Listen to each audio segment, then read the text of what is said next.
Hello everyone, welcome to our YouTube channel. आज का हमारा टॉपिक डेब्ट म्यूचुअल फंड से रिलेटेड होने वाली है। आज तक आप सिर्फ म्यूचुअल फंड के बारे में सुना होगा, लेकिन म्यूचुअल फंड में भी कई तरह के टाइप्स होते हैं और उसके ब्याज पर फंड का इस्तेमाल किया जाता है। आज हम जिसके बारे में चर्चा करने वाले हैं वो डेब्ट म्यूचुअल फंड है। ये भी म्यूचुअल फंड की तरह ही एक स्कीम होता है। तो आइए हम इसे डिटेल में समझते हैं। ये क्या होते हैं, कैसे काम करते हैं, इसके एडवांटेज और डिसएडवांटेज क्या होता है, और अगर आप इसमें अपने पैसे को इन्वेस्ट करना चाहते हैं तो आपको किन किन बातों को ध्यान में रखना चाहिए। तो चलिए बिना टाइम वेस्ट किए समझते हैं आज का टॉपिक। और अगर आपको ये वीडियो इन्फॉर्मेटिव लगा हो तो इस चैनल को सब्सक्राइब करके बेल आइकन को जरूर प्रेस करिएगा, ताकि फाइनेंस से रिलेटेड वीडियो आपको सबसे पहले मिल सके।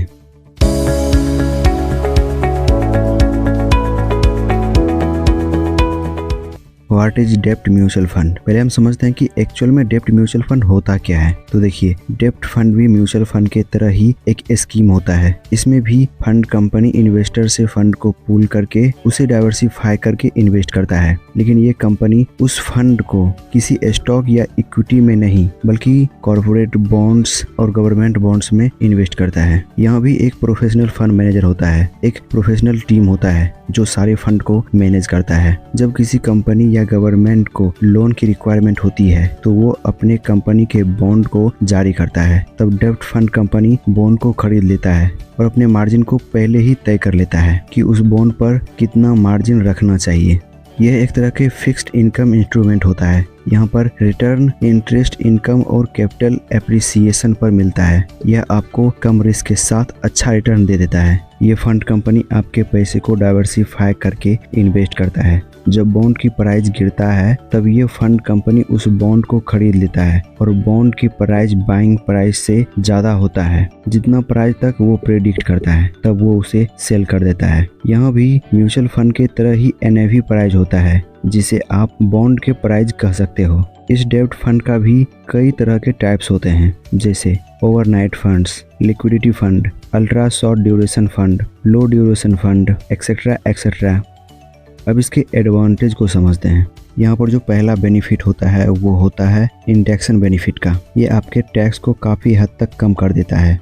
आने वाले वीडियो में हम इसे डिटेल में समझने वाले हैं, तो वो वीडियो मिस ना हो जाए तो इस चैनल को सब्सक्राइब कर ले। दूसरा बेनिफिट स्टेबिलिटी का होता है। डेब्ट फंड कंपनी फिक्स्ड सिक्योरिटी में अपने पैसे को इन्वेस्ट करता है, जिससे ये स्टेबल रहता है। तीसरा बेनिफिट है डाइवर्सिफिकेशन का। ये फंड कंपनी अपने पैसे को डाइवर्सिफाई करके उसे इन्वेस्ट करता है, और डाइवर्सिफाई करने से पैसे डूबने के चांसेस बहुत ही कम हो जाता है। चौथा बेनिफिट्स है प्रोफेशनल फंड मैनेजर और फंड टीम का। यहाँ पर एक्सपीरियंस्ड फंड मैनेजर और उसके टीम होते हैं, जिससे वो अपने फंड को अच्छे सिक्योरिटी में लगाते हैं। अब इसके डिसएडवांटेज को समझते हैं। इसका पहला डिसएडवांटेज होता है इंटरेस्ट रेट रिस्क का। यहाँ पर सबसे ज़्यादा जो रिस्क होता है वो इसी का होता है। ये नेगेटिव को रिलेटेड होता है। जब इंटरेस्ट रेट बढ़ता है तो बॉन्ड्स के प्राइस गिरते हैं, और इंटरेस्ट रेट घटता है तो बॉन्ड्स के प्राइस बढ़ता है। दूसरा डिसएडवांटेज होता है क्रेडिट रिस्क का। अगर हाई यील्ड वाली सिक्योरिटी है तो वहाँ पर हाई क्रेडिट रिस्क भी होगा ही होगा। इसी तरह से इन्फ्लेशन रिस्क होता है, मार्केट रिस्क होता है, एक्सपेंसेस रिस्क होता है, एक्सेट्रा एक्सेट्रा। अब समझते हैं कि आपको इन्वेस्टमेंट करने से पहले किन किन चीज़ों पर ध्यान रखना चाहिए। First, consider fund manager track record.